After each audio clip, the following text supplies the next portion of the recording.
Muy buenas noches, estimados alumnos. Sean todos bienvenidos a nuestra clase de esta noche. Estamos con la materia de psicología experimental, con el tema dándole seguimiento a la clase anterior, los precursores de la psicología experimental. Empezamos con Edward Consdike, fue un psicólogo conductista estadounidense, uno de los pioneros de la psicología del aprendizaje. Edward había estudiado en la Universidad de Wesleyan, donde se licenció en el año 1895. Luego, él completó su formación en Harvard y Columbia, donde obtuvo su doctorado bajo la dirección de James Cattell. Y en el año 1904 fue nombrado profesor de psicología educacional y director de su propio instituto de investigación pedagógica.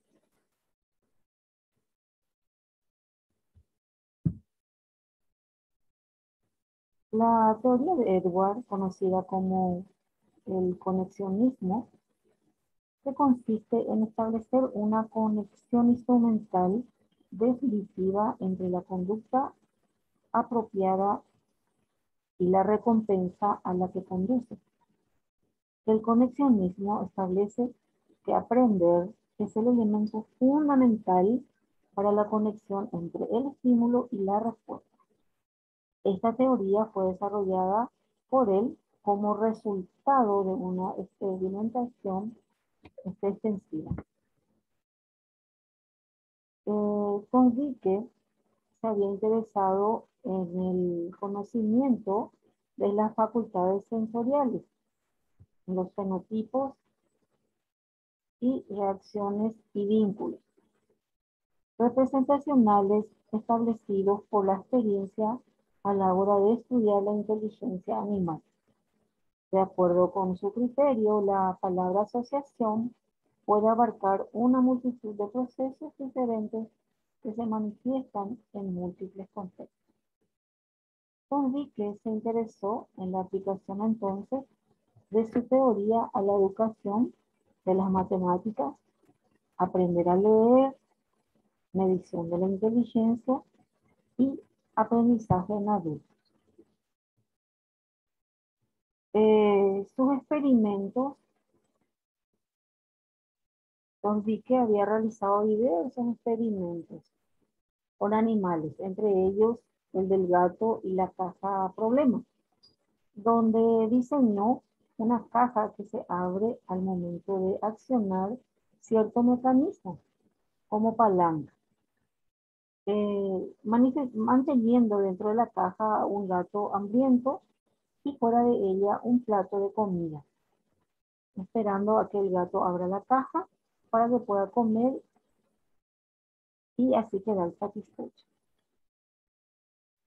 Edward decidió empezar estudiando la inteligencia de los gatos, enfrentándolos a lo que él llamó cajas problemas. En realidad, estas cajas eran unas cajas de frutas modificadas por él mismo, que disponían en su interior de una serie de cuerdas y pestillos que era necesario activar para poder salir de ellas. Según Edward Consdike, el aprendizaje se compone de una serie de conexiones entre un estímulo y una respuesta, que se fortalecen cada vez que generan un estado de cosas satisfactorio para el organismo. Las investigaciones realizadas por Consdike lo llevaron a descubrir que el aprendizaje por ensayo y error, que consiste en probar una alternativa y verificar si funciona, está diseñada para animales para observar su comportamiento y condicionar algunas de sus respuestas. Según él, para modificar las conductas, se utiliza refuerzos y castigos. A través de este proceso, establece las leyes del aprendizaje. Algunas de las más importantes son la ley del efecto, que sostiene que una conexión se fortalece o debilita según el grado de satisfacción o molestia que acompañe su ejercicio.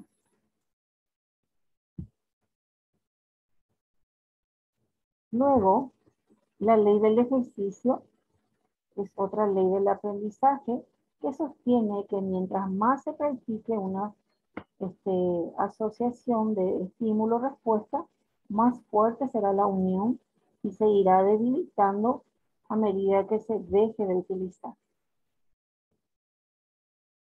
Y otra ley del aprendizaje es la ley de la disposición, que establece la preparación de las conducciones neurológicas en la conexión estímulo-respuesta.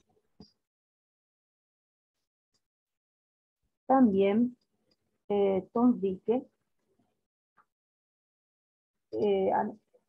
investigó o le interesó la aplicación de su teoría a la educación de las matemáticas, aprender a leer, la medición de la inteligencia y aprendizaje de adultos. Está sustentado en los cambios observables de la conducta humana. Se enfoca fundamentalmente en la repetición de patrones de conducta hasta que se realicen de manera automática. Tondike considera que el entorno como estímulo-respuesta y al individuo como una entidad pasiva. Los trabajos realizados con animales influyeron mucho para interpretar el aprendizaje humano, ya que advierten los mismos fenómenos esencialmente mecánicos en ambos aprendizajes, sobre todo cuando se trata de las formas más sencillas del aprendizaje humano. Las leyes de Tondike se basan en la hipótesis estímulo-respuesta. Y las soluciones de Tondike a los problemas más característicos del aprendizaje son la capacidad de aprendizaje depende del número de conexiones y su disponibilidad. La repetición de situaciones, o sea, la práctica, no modifica por sí sola las conexiones, a menos que dichas conexiones se recompensen. También la motivación, la comprensión, la transferencia y el olvido. Bueno, ahora estaremos brevemente hablando de Watson, fue un conductista. Antes que nada vamos a estar viendo un poquito sobre el conductismo, que es un movimiento dentro de la psicología que utiliza procedimientos estrictamente experimentales para la observación de conductas con la relación al ambiente. Entonces, el conductismo es una psicología científica objetiva basada en la conducta observada y se desarrolla a principios del siglo XX. Entonces, el promotor de esta corriente del conductismo fue Watson y surgió por primera vez en el año 1913. A Watson se le consideró como el padre del conductismo, gracias a su artículo ¿Cómo ve la psicología un conductista?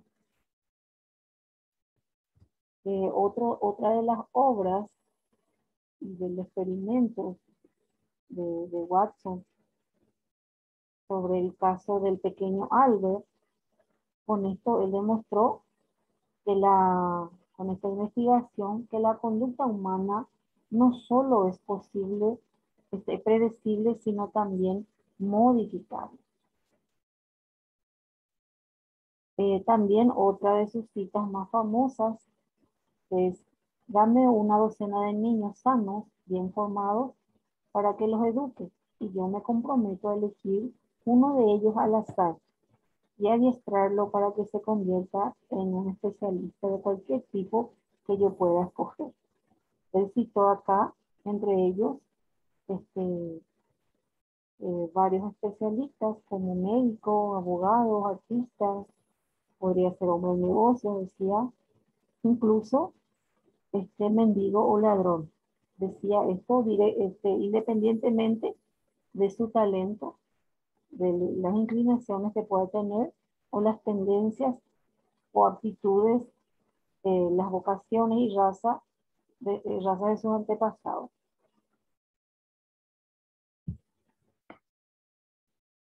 Las variantes de la teoría conductista, tenemos el condicionamiento clásico, que enfatiza la asociación entre estímulo y respuesta. El condicionamiento clásico es un proceso de aprendizaje mediante el cual un organismo establece una asociación entre un estímulo condicionado y un estímulo incondicionado, siendo el estímulo condicionado capaz de elicitar una respuesta condicionada. También se denomina condicionamiento pavloviano de Iván Pavlov. Luego tenemos otro proceso de aprendizaje como el condicionamiento operante. Fortalecimiento de la respuesta mediante reforzadores. El condicionamiento operante, también denominado instrumental, es el término que se emplea para referirse al método de aprendizaje que se produce a través de la asociación de refuerzos, que son las recompensas y castigos con una determinada conducta. De esta forma se lleva a cabo una asociación entre el comportamiento y las consecuencias de esto. Vemos un poquito sobre la biografía de John Watson. Watson nació en Greenville, Carolina del Sur, en el año 1878. Se graduó en la Universidad de Chicago en el año 1903 y su disertación, Animal Education, que fue el primer documento moderno científico acerca del comportamiento de la rata blanca. En el documento, Watson describe la relación entre la mielinización cerebral y la capacidad del aprendizaje en ratas a lo largo de su desarrollo biológico.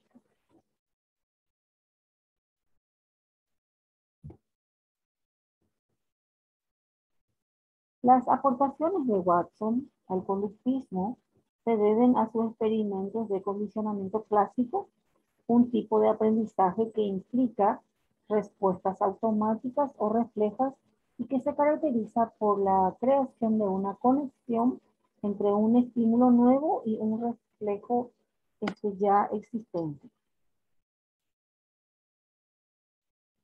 Watson sostuvo que si el ambiente de un niño podría ser controlado, entonces podría convertir a ese niño en el tipo de persona que quisiera. Realizó el experimento entonces con el pequeño Albert. El concepto de educación conductista es aquella que se da a través de la influencia del medio ambiente y de los estímulos que se realicen en el educando, con el fin de recibir una respuesta esperada.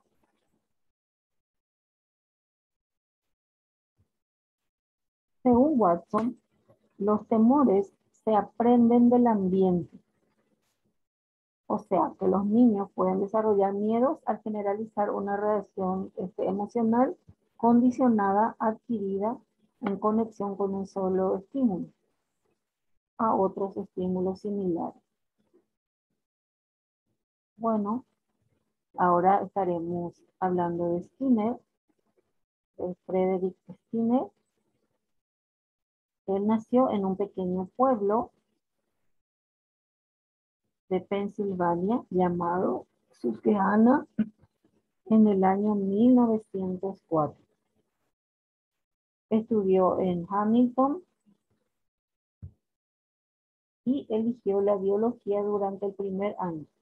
Ya que le interesaba el comportamiento animal, prefirió entonces este, la psicología. Skinner desarrolló su teoría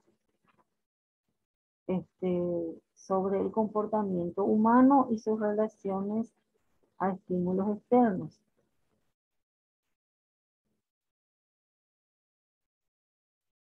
Está basada, esta teoría está basada en la idea de que los eventos relacionados con el aprendizaje cambian o modifican nuestro comportamiento y nuestra manera de actuar, de acuerdo a ciertas circunstancias. Estos estímulos son positivos o negativos.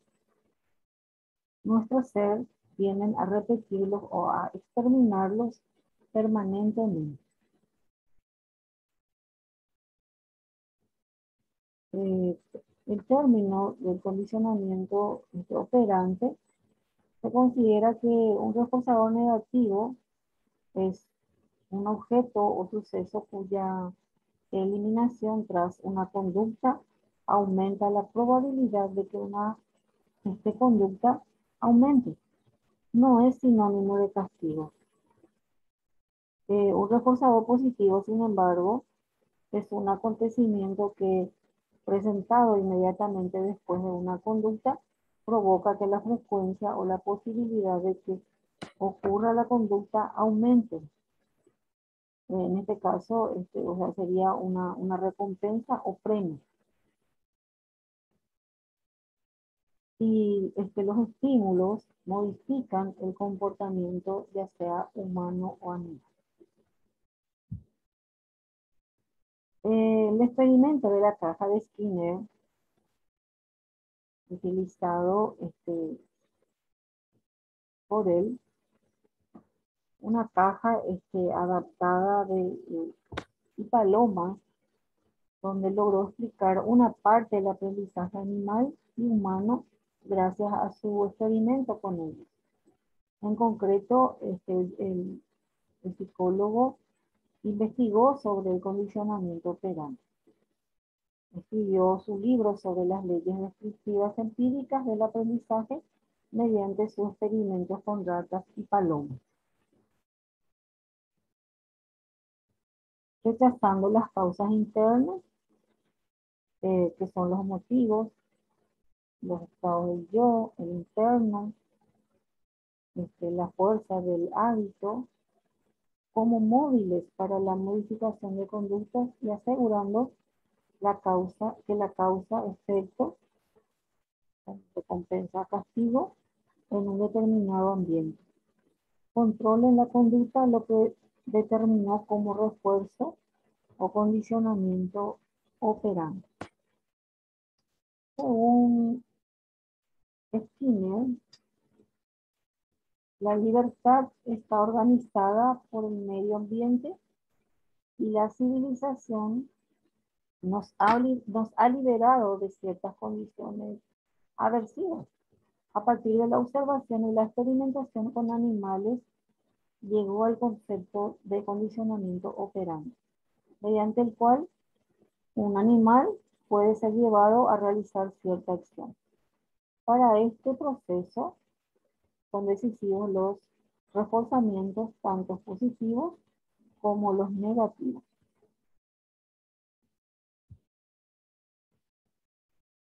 Otras obras de Skinner, eh, más allá de la libertad y la dignidad.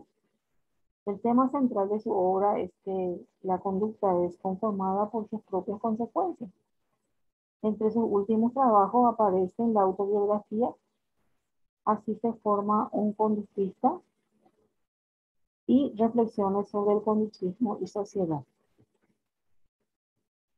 Ahora estaremos brevemente hablando de la teoría o de las investigaciones realizadas por William Master y Virginia Spellman Johnson. Ellos realizaron investigaciones sobre la sexualidad humana. William fue un ginecólogo y científico estadounidense que junto a Virginia Johnson, su esposa a partir del año 1971, destacó por sus estudios sobre la sexualidad humana y sus disfunciones. Su interés por la sexualidad humana se desarrolló durante su periodo de formación en Rochester, donde se especializó en ginecología y obstetricia. William fue muy destacado en sus estudios. Él trabajó como profesor auxiliar en la Escuela de Medicina de la Universidad de Washington, donde llevó a cabo un revolucionario trabajo sobre terapia hormonal, donde tuvo mucho éxito, que le permitió obtener una beca del United States del Instituto de Hochschild, con el que el emprendedor doctor inició un largo, detallado proceso de investigación sobre las disfunciones en el comportamiento sexual humano. Y Virginia Johnson, estudiante de psicología en la época, ella fue la elegida por William para compartir una larga aventura profesional que con el paso de los años derivó en una estrecha relación sentimental que posteriormente se casaron, contrajeron matrimonio. Durante 10 años, Masters y Johnson encerraron en su estudio a 276 parejas que accedieron de modo voluntario a ser objeto de observación y estudio mientras mantenían relaciones sexuales.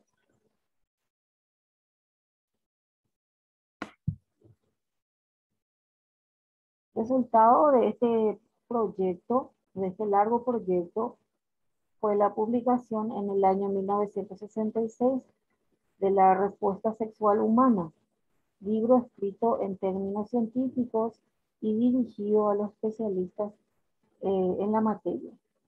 Según Masters y Johnson, la incomunicación y el miedo al sexo eran trabas que podían llegar a provocar la impotencia o la frigidez, por lo que su programa de terapia sexual consistía en ayudar a la pareja mediante la oferta de una amplia información sobre el sexo y en facilitar una mayor comunicación verbal, emocional y física entre la pareja. Posteriormente, la pareja realizó otras investigaciones, cuyos resultados quedaron reflejados en otros libros, como por ejemplo la inadaptación sexual humana, que tuvo la virtud de aportar la terapia sexual, otro método para afrontar las dificultades en las relaciones sexuales. Publicaron otro material, El vínculo del placer, que ofreció una nueva manera de afrontar la sexualidad a todas las parejas del mundo. Otras obras publicadas a finales de la década de los 80, de dos obras acerca de la homosexualidad y el SIDA, denominada Homosexualidad en Perspectiva y Crisis, el comportamiento heterosexual en la era del SIDA. Esta obra dio al traste con muchas de las creencias conservadoras de entonces. Su contribución a la terapia sexual, a la desinhibición y a la resolución de traumas y desórdenes sexuales ayudó a miles de personas. También Masters advirtió sobre los posibles abusos que, como la violación, podían darse en la aplicación de las terapias. Bueno, ahora vamos con Bandura, Albert Bandura, de la psicología social. Bandura nació en el año 1925 en Canadá recibió su doctorado en psicología en la Universidad de Columbia en el año 1949 y en el año 1953 empieza a dar cátedra en la Universidad de Stanford. También fue presidente de APA en el año 1973.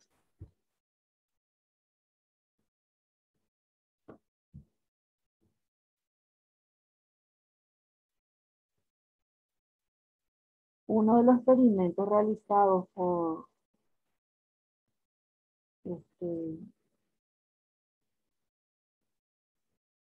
Bandura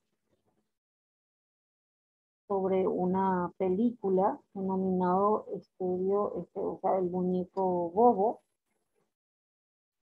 Bandura le enseñó una película a un grupo de estudiantes en una guardería denominada la película Muñeco Bobo, en la cual, en esta película, una joven le pega a un muñeco bobo, gritando estúpido.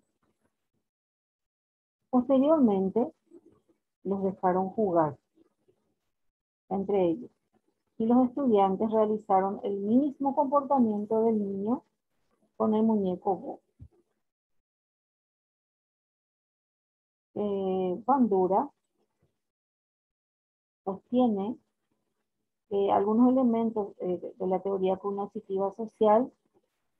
Él considera que los factores externos son tan importantes como los internos y que los acontecimientos ambientales, como los factores personales y las conductas, interactúan con el proceso de aprendizaje.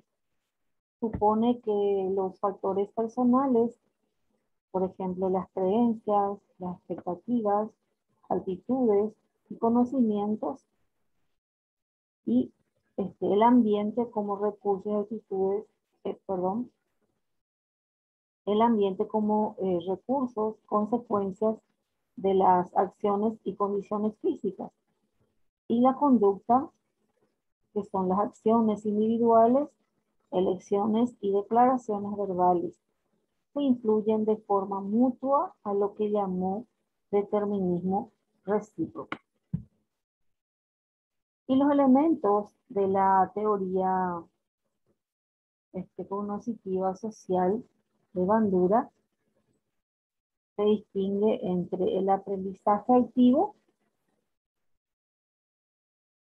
que es aprender al hacer y experimentar, o sea, es aprender haciendo, se aprende haciendo.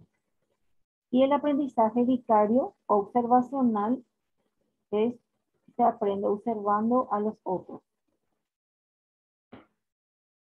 Luego, según Bandura, los elementos de aprendizaje observacional son prestar atención, retener la información o las impresiones y generar conductas, estar motivado a repetirlas. Y los factores que influyen en el aprendizaje observacional es estado del desarrollo, prestigio y competencia del modelo, las consecuencias vicarias, las expectativas de los resultados, el establecimiento de metas y la autoeficiencia. Las consecuencias vicarias sería cuando observamos a los demás, aprendemos qué conductas son apropiadas para la gente como uno, por lo que es más probable que imitemos los modelos que percibimos como similares. Luego tenemos el aprendizaje observacional en la enseñanza. Según Bandura, enseñar nuevas conductas y actitudes, promover la conducta actual previamente aprendida, modificar inhibiciones, sería fortalecer o debilitar, dirigir la atención y despertar emociones. Ahora estaremos viendo la teoría de Paul Ekman sobre educación emocional. Ekman nació en el año 1934 en Washington. Su padre era terapeuta, pediatra, mejor dicho. Recibió el premio de investigación científica del Instituto Nacional de Salud Mental en el año 1971. Durante más de 40 años en el MIT financió sus investigaciones a través de becas y premios diversos. Ekman es un científico e investigador estadounidense entonces, considerado como una de las figuras más importantes en la psicología del siglo XXI. Es famoso por ser la primera persona en estudiar la naturaleza innata de las emociones con una serie de investigaciones transculturales. Las investigaciones de Ekman estaban basadas en la idea de que algunas características humanas como las emociones o el lenguaje corporal tienen un origen biológico en lugar de ser puramente culturales, como se creía hasta entonces. De esta manera, Ekman creía que eran universales y trató de demostrarlo con sus investigaciones. Los estudios de Ekman demuestran que todos los experimentos, que todos experimentamos las mismas emociones, pero lo experimentamos de una manera distinta. La respuesta que cada uno dé a esa emoción y el cómo la vive es la que marcará la diferencia de actitud entre las personas. Y en el año 1972, Ekman definió seis emociones básicas. Entre ellas la ira, el asco, el miedo, la alegría, la tristeza y la sorpresa, que vamos a estar viendo más adelante. Debido a su universalidad y a su presencia en distintas culturas, llegó Ekman a la conclusión de que debían ser importantes para la construcción de nuestro psiquismo. A partir de entonces, Paul Ekman comenzó a estudiar la conducta no verbal y las expresiones faciales, así como también el ocultamiento de las emociones en las expresiones del rostro. Fue así que logró profundizar en el campo de la psicología de las emociones hasta entonces no explorado. Más adelante, Ekman cambió su foco de los movimientos corporales a las expresiones faciales. En el año 1985 escribió y publicó su famoso libro Cómo detectar mentiras. Al mismo tiempo, entre el año 1960 y 2004 trabajó como consultor en el Instituto Psiquiátrico de Porter, colaborando con diferentes casos complicados.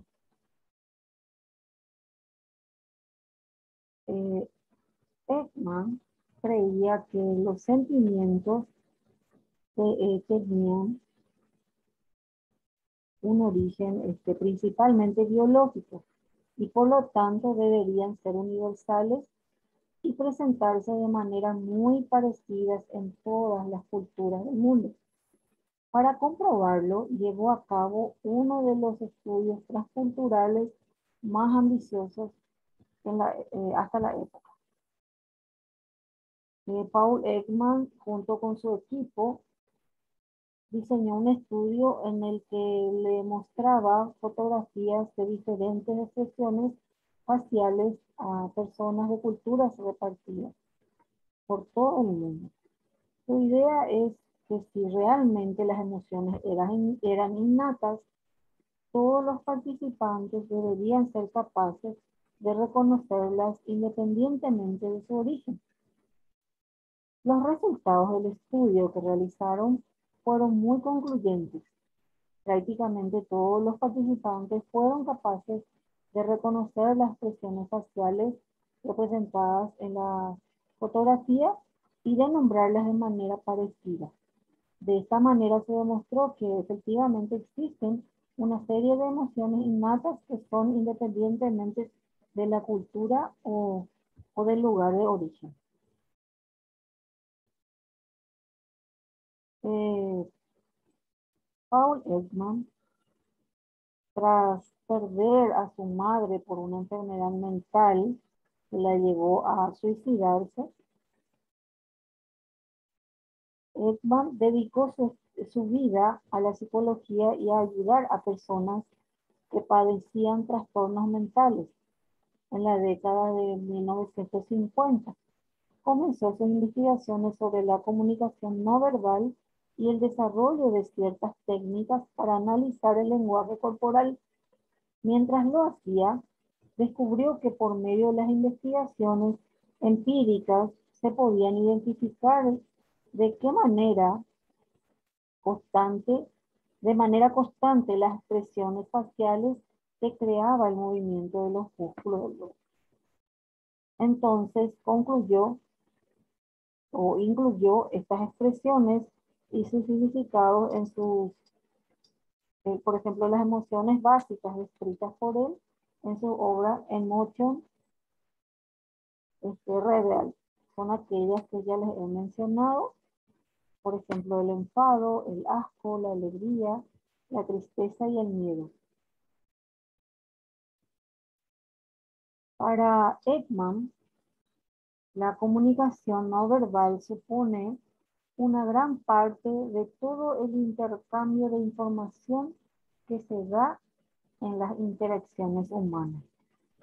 Según él, de manera inconsciente, somos capaces de interpretar los gestos, los movimientos, las expresiones, la tonalidad y posiciones de nuestro interlocutor, de tal manera que podemos comprender mejor su mensaje. Otra de las principales ramas del estudio de Paul Ekman fue la importancia de las microexpresiones a la hora de detectar las emociones humanas y las incongruencias en la comunicación. Según Ekman, las personas somos muy capaces, o somos capaces de utilizar más de 10.000 expresiones faciales distintas, aunque dice él que solo unas 3.000 estarían directamente relacionadas con las emociones. Uno de los objetivos de Ekman con esta línea de investigación era ser capaz de detectar un sistema fiable para detectar las mentiras y las incongruencias en la comunicación. Sus resultados en este sentido fueron publicados en su libro Cómo detectar mentiras, además de servir de base para la famosa serie de televisión denominada Miéntame. Además, Ekman desarrolló un sistema conocido como sistema de codificación de acción facial que sirve para describir los movimientos faciales relacionados con cada una de las emociones básicas. A partir de este sistema, también desarrolló varios métodos de entrenamiento para conocer las expresiones faciales básicas. Por ejemplo, pueden utilizarse para la rehabilitación de personas con espectro autista, sería el A. Hasta aquí estaremos esta noche desarrollando nuestra clase. Espero que hayan comprendido. Nos vemos en la siguiente clase. Hasta pronto.